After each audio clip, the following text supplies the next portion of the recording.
Егер балаңыз телефоныңызға жармасып жылаған кезде оны уату үшін қолына телефонды ұстата салсаңыз, онда сіз байқамай қателесіп жүрсіз. Ал сізде осындай әдет бар ма? Лүпіл басып арнаға тіркеліңіз.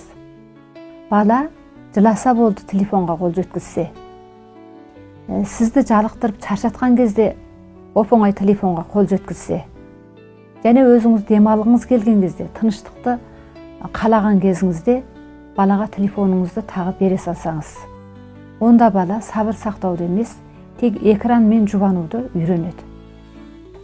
Сөйтіп, бірте-бірте телефон құмарлық әдетін қалыптастырып алады. Ал сіздің бүгінгі шектеусіз телефонды бере бергеніңіз, ертеңгі оның осы телефон құмарлық әдетіне негіз қалап жатқандығыңыз. Сіз бұған қосыласыз ба? Әрі сізді баланы телефон құмарлықтан құтқарудың құпиясы қызықтырса, төменге қосу белгісін қалдырыңыз, топқа қосылыңыз және тегін сабақтан өз еншіңізді алып үлгеріңіз.